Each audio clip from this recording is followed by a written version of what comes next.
आता आपल्या आवडत्या मालिकेचे संपूर्ण भाग मालिका प्रसारित झाल्यानंतर लगेचच पाहू शकता फक्त सन नेक्स्ट वर. भारतातील प्रेक्षकांसाठी मोफत सेवा.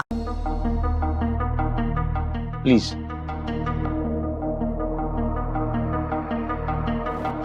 प्लीज.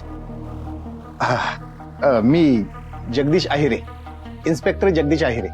आपली घाईघाईत ओळख राहून गेली होती. बसा ना. हा हो.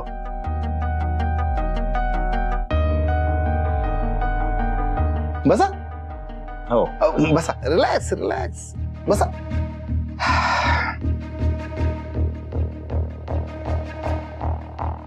पाणी. हो प्लीज.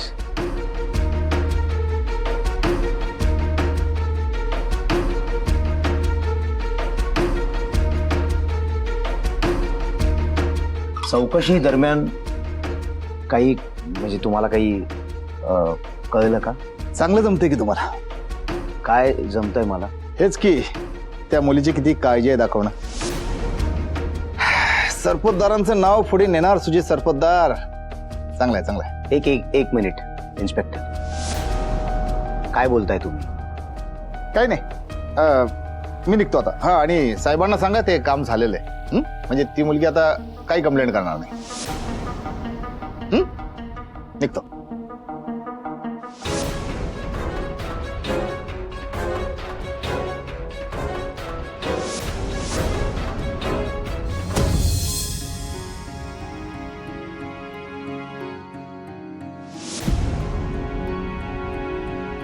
स्वानंदी काय म्हणाले ते? स्वानंदी काय बोलत इन्स्पेक्टर? बोला, मी विचारतोय तुम्हाला काहीतरी. स्वानंदी. स्वानंदी, मी खरंच तुला आवडतो? अगं वेडे, मग आधीच सांगायचं ना. हा एवढा तमाशा झालाच नसता. बघ, मी राहिलो तैल बुद्धी माणूस. मला ना हे प्रेम वगैरे असं काही कळत नाही ग. तू जर का मला हे आधी सांगितलं असतंस ना, तर ही गोष्ट आपली चार भिंतीच्या आत राहिली असती. उगाच अशी चव्हाट्यावर नसती ना आली. बघ ना, उगाच लोकांना चर्चा करायला विषय झाला. हे नसतं झालं. अरविंद, तोंड सांभाळून बोलायचं. हो बडी सर, काय करताय तुम्ही? या तुमच्यासारख्या सज्जन माणसालाही असं शोभत नाही हो. हे बघा, दोन माणसं बोलत असताना सभ्य माणसाने असं पकडलं नाही हो, हे बरं नाही. प्लीज, आम्ही पर्सनल बोलतोय का? काय मगाचपासून पर्सनल लावलंयस तू?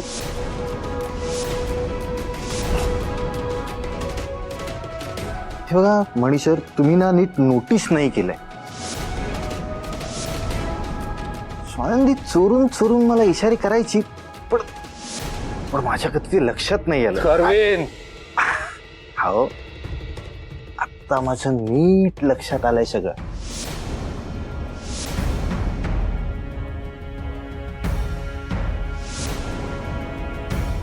हो की नाही स्वानंदी डार्लिंग? अगं, का ती मगाशी साहेब म्हणाली तसं? तुला काही गिफ्ट हवंय माझ्याकडून? अरविंद, तू तोंड सांभाळ.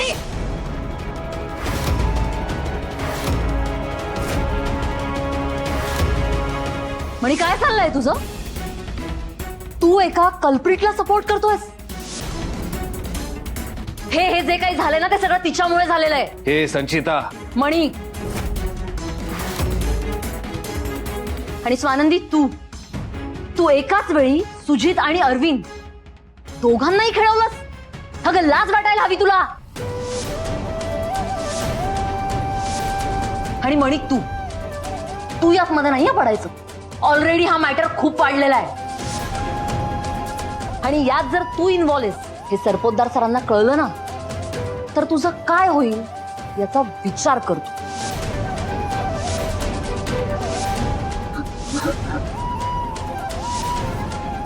स्वानंदी, तुम्ही शांत व्हा. यांचं मनाला लावून घेऊ नका. याच्या मागे कोण आहे याचा शोध लावू आपण. स्वानंदी, मनी बरोबर बोलतोय. तू खरंच काहीच काळजी करू नकोस. हे बघ, आज ना उद्या जे काही सत्य आहे ना, ते बाहेर येईल याची खात्री आहे मला. आणि बघ, माझा तुझ्यावर पूर्ण विश्वास आहे. तू असं काहीच करणार नाहीस म्हणून. ओ ओ ओ नीता मावशी, या इकडे बसा जरा शांत. कशाला ती स्वानंदीची बाजू घेते? आणि तू ग स्वानंदी, झेपत नव्हतं ना, तर घ्यायची कशाला एवढी? आणि स्वानंदी, तुझ्यामुळे आमच्या सगळ्यांच्या नोकरीला धोका आला आणि फॅक्टरीची बदनामी झाली ती वेगळीच. हा नाही तर काय स्वानंदी, हा सगळा प्रॉब्लेम तुझ्यामुळे झालेला आहे. आज कधीच्या नावात पोलीस आपल्या फॅक्टरीत आलेत. उद्या जर का आपली फॅक्टरी बंद झाली तर काय होणार आहे आपल्या कामगारांचा? हा, आणि ही राहते कुठे? हॉस्टेलमध्ये. आमचं घर आहे इकडे, फॅमिली आहे, मुलं बाळ आहेत. आता आमची नोकरी गेली तर आम्ही करायचं काय? हा? हिच्यावरती ना ऍक्शन घेतली पाहिजे. अरे, हिच्या नोकरी हिच्यावर हो हो action हिच्यामुळे सगळा प्रॉब्लेम झालेला आहे. झालेला नाही, नाही, आम्हाला नाही चालणार. डॅड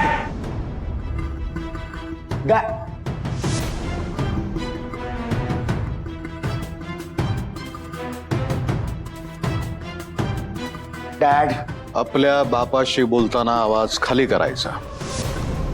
जे काही बोलायचंय ते शांतपणे बोलायचं. हे घर आहे, तुझं पब नाहीये. शांतपणे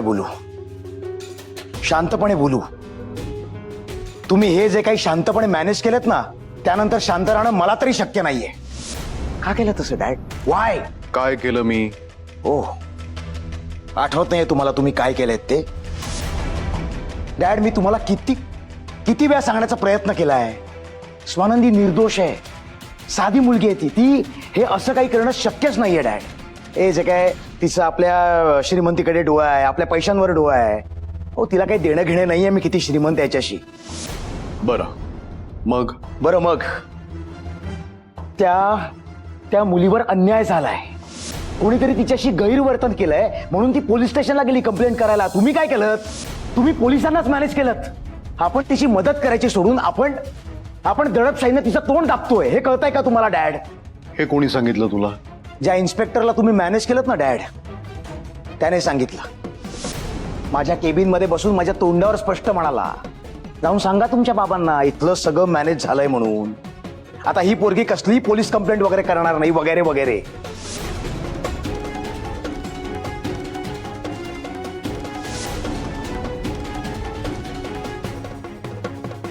काम झालंय ना,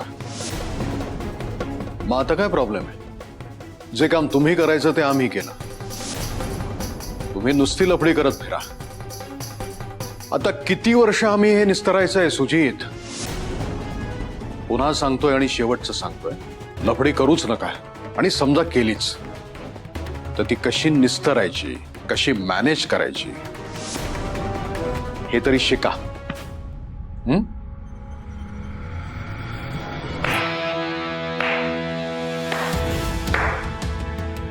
वा डॅड वा, उत्तम मॅनेज केलं तुम्ही.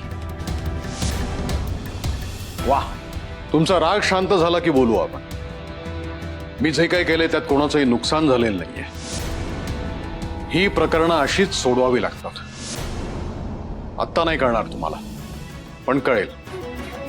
एक ना एक दिवस कळेल. पण मी हे सगळं माझ्या पद्धतीने मॅनेज करत होतो ना डॅड. तुम्ही म्हणाला होतात ना, यात जो कोणी आरोपी असेल त्याला शिक्षा व्हायला हवी. मग ते मी मॅनेज केलं असतं डॅड. तुम्हाला हे सगळं करण्याची काही गरजच नव्हती.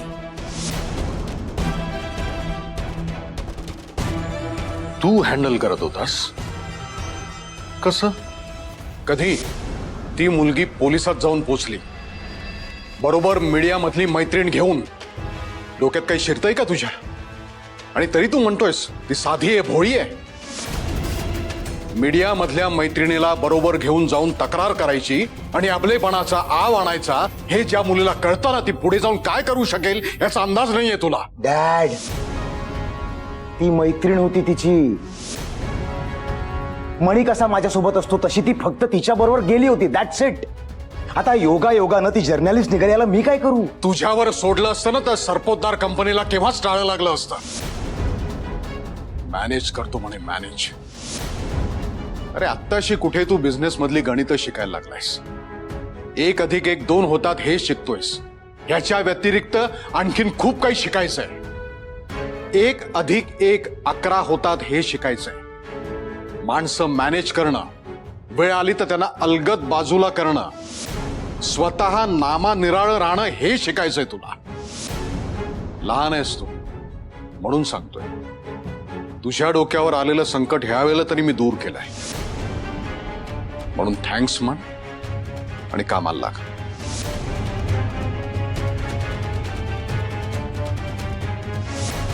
अरे हो, सांगायचं विसरलो मी. तुझ्या मॉमनं कोथिंबिरीच्या वड्या केल्यात. तुला आवडतात ना? आता आला तेच तर खाऊन जा. मस्त झाल्यात, खमंग, खुसखुशीत.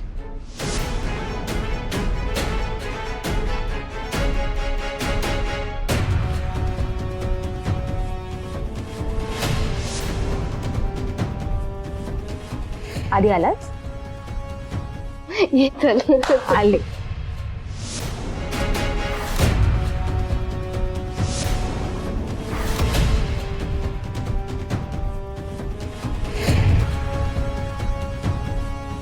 ही जेव्हा मला पहिल्यांदा भेटली ना, तेव्हा पहिल्यांदाच मला हिने पायात पाय घालून रस्त्यात पाडलं. तुम्ही एकमेकांना मिठ्या मारतात ना, त्या इच्छेनुसार वाटतात, म्हणजे बळजबरी कुठे वाटत नाही. हे प्रकरण मिटवून टाका. यासाठी काय काय किंमत हवी ना, साहेबांना सांगू टाका ना. कसं आहे ना, सरपोतदार सरांचं काम होतं म्हणून इथवर आलोय. तू जर का मला हे आधी सांगितलं असतंस ना, तर ही गोष्ट आपली 4 भिंतीच्या आत राहिली असती. उगाच अशी चव्हाट्यावर नसती ना आली. आता माझं नीट लक्षात आलंय सगळं. हो की नाही स्वानंदी डार्लिंग? तुला काही गिफ्ट हवंय माझ्याकडून?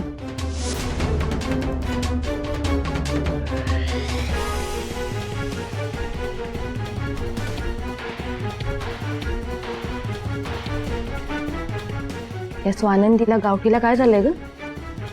आताशी तोंड पाडून का फिरतीये? अरे मगासपासून असाच मूड आहे तिचा. काय माहित काय झाले.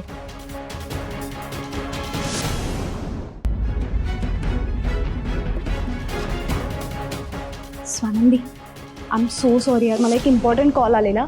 बोल ना, तुम्हाला दुपारी मेसेज केलं होतंस, काय झालं? स्वानंदी, आपण पोलिसात कंप्लेंट केली होती, काय झालं? पोलीस आले होते का? काय त्यांनी बघितलं का कोणी काढलेत ते फोटोज? पोलीस ते कसली करतायत मदत? का ग, काय झालं? आले होते चौकशीसाठी. माझ्याकडे असं बघत होते जसं काही माझं आणि त्या अरविंदचं लफडच आहे. फॅक्टरीतले लोक लय विचित्र नजरेने बघतात माझ्याकडं. स्वानंदी, लोकांनी कोणत्याही नजरेने बघू देत, पण आपल्याला फॅक्ट माहितीये ना. ते झालंच ग. जेव्हा ते अशा विचित्र नजरेने बघतात ना, तेव्हा लई म्हणजे लई घाण वाटतं. स्वानंदी, मला माहितीये तुला काय म्हणायचं ते, पण अगं ह्या सगळ्यात तुझी काहीच चुकी नाहीये. तुझ्या ऑफिसवाल्यांची जबाबदारी आहे, कारण की ऑफिसच्या ऑफिशियल पार्टीमध्ये हा सगळा प्रकार घडलाय ग. स्वानंदी, त्यांनी आन्सर द्यायलाच हवं. अँड रिमेंबर वन थिंग, तू एकटी नाहीयेस, मी आहे तुझ्यासोबत. कोण आहे ते लोक आणि काय समजतात ग स्वतःला? जरा स्वतःकडे पॉवर आली की काही करू शकतील का हे? ही पया एवढी रडतेय, फॅक्टरीत नक्की काहीतरी नेचर खाण झालाय.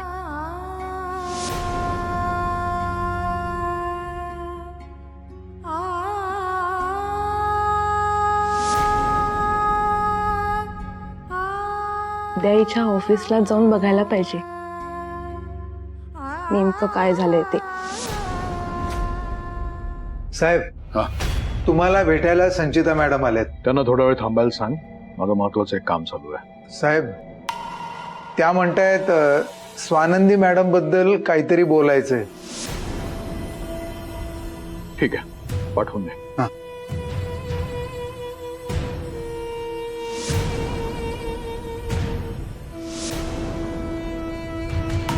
अंकल, बस. असं काय महत्वाचं होतं की एवढ्या रात्री तू भेटायला आलीस?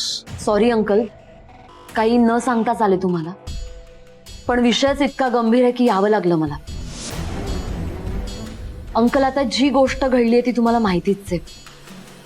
ही गोष्ट आता 4 भिंतींच्या आत आहे तोपर्यंत ठीक आहे, पण ही न्यूज बाहेर पडायला वेळ नाही लागणार.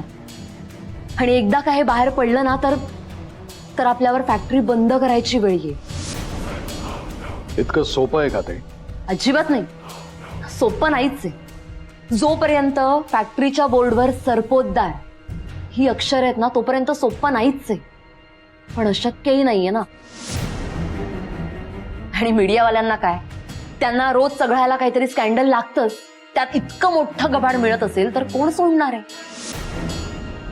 त्यामुळे आता फॅक्टरीचं भविष्य धोक्यात आहे हे आपण ऍक्सेप्ट करायला हवं.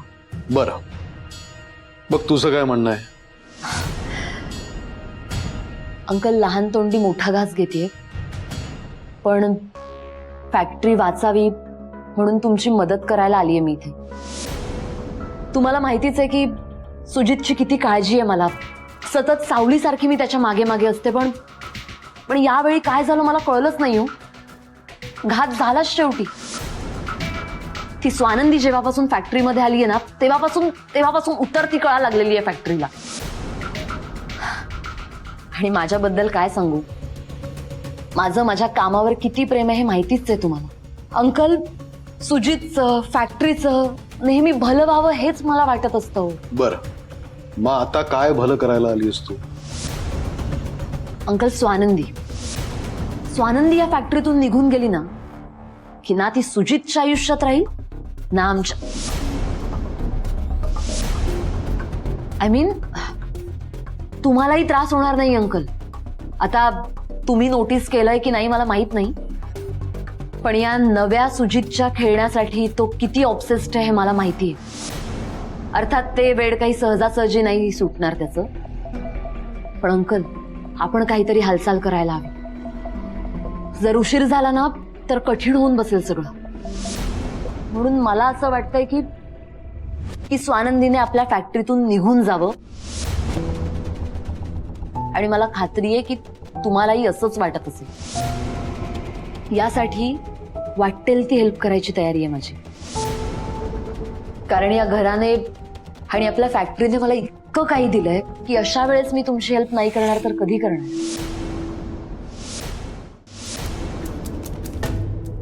मला खरंच तुझं कौतुक वाटतं संचिता. म्हणजे तू या फॅक्टरीला आपलं मानतेस, मन लावून काम करतेस. माझं लक्ष आहे. Good job. Thank you uncle. पण कसं आहे ना संचिता, सध्या जे फॅक्टरीत चालू आहे ना ते फार गंभीर आहे. असं कुठलाही प्रोजेक्ट एका रात्रीत उभा राहत नाही. त्याच्या मागे वर्षानुवर्षांची मेहनत असते. आणि या फॅक्टरीच्या उभारणी मागे माझी मेहनत आहे. आणि फॅक्टरीमध्ये काही अनुचित घडत असेल ना तर ते मी खपवून घेणार नाही. हो ना, बरोबर आहे तुमचं. माझंही अगदी हेच मत आहे. या फॅक्टरीमध्ये इतकी वर्ष आम्ही सगळेच इतकं मन लावून काम करतोय ना, आणि त्या स्वानंदीच्या एका चुकीमुळे जर फॅक्टरीची प्रतिमा डागाळली जाणार असेल तर ते नाही आवडणार मला. अंकल, मी नाही सांगू शकत. मला इतका त्रास होतोय ना, मला राहावलं नाही म्हणून मी इथे आले हेच सांगायला की मी कुठलीही मदत करायला तयार आहे. हे सगळं मला सहन नव्हतं होत. आय नो अंकल, तुम्ही खूप बिझी असता, पण मला असं वाटलं की हे तुमच्या कानावर घालावं. आणि खरं सांगू का अंकल, मला थोडी नाही मला जास्तच भीती आहे. या कारणांमुळे जर कंपनी बंद. मला याची कल्पना आहे. आपली फॅक्टरी जर बंद झाली तर तिथे काम करणाऱ्या लोकांच्या समोर एक मोठी समस्या उभी राहील. आमचं काय, आम्ही ही नाहीतर दुसरी फॅक्टरी उभी करू, पण तिथे काम करणाऱ्यांचा संसार उघड्यावर पडेल. हे सगळं त्या स्वानंदीमुळे घडतंय. सुजितला इतकं सांगितलं मी, पण त्या स्वानंदीने काय जादू केली आहे कळतच नाहीये मला. सुजित ह्या कंपनीचा मालक आहे. त्याने कोणाशी कसं वागावं हा त्याचा प्रश्न आहे. पण तुम्ही त्याच्या हाताखालच्या स्टाफनी ह्याचं भान ठेवायला हवंय. एक जबाबदार अधिकारी म्हणून विशेषतः तू ह्यात लक्ष घालायला काहीच हरकत नाहीये. ऑफकोर्स अंकल, मी तसा प्रयत्न सुद्धा करतेय, पण हा विषयच इतका नाजूक आहे ना, त्यामुळे कुठलाही विचार करण्यापूर्वी तुमचा काय विचार आहे हे एकदा बघावं वाटलं म्हणून मी आले. माझ्यासाठी स्वानंदी काय किंवा दुसरं कोणी कामावर आलं काय किंवा नाही आलं काय मला काही फरक पडत नाही. अशा एक काय 10 स्वानंदी हसत हसत सरपोतदारांच्या फॅक्टरीमध्ये नोकरी स्वीकारते. मुद्दा तो नाहीये, पण तू तुझ्या अधिकाराचा वापर करून, तुझ्या पोझिशनचा वापर करून तुला जे योग्य वाटतंय तो निर्णय घेण्यासाठी तू मोकळी आहेस.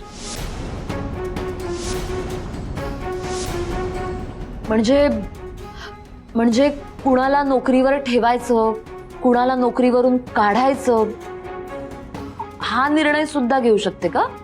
अर्थात.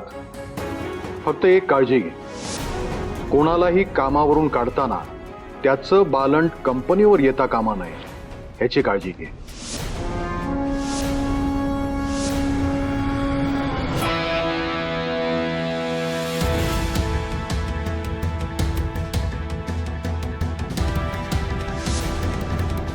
कसं आहे ना संचिता, आपल्या हातात जर सबळ पुरावा नसेल ना तर अट्टल गुन्हेगारही सुटतो, आणि जर आपल्याला पुरावा मॅनेज करता आला तर निर्दोषही अडकतो आणि त्याला शिक्षाही होऊ शकते.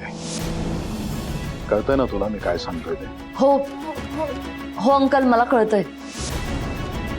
मी योग्य ती खबरदारी घेईन अंकल, आणि योग्य व्यक्तीला योग्य ती शिक्षा मिळेल हे नक्की. अंकल थँक्यू, माझ्यासाठी तुम्ही इतका वेळ काढलात, खरंच थँक्यू. येते मी.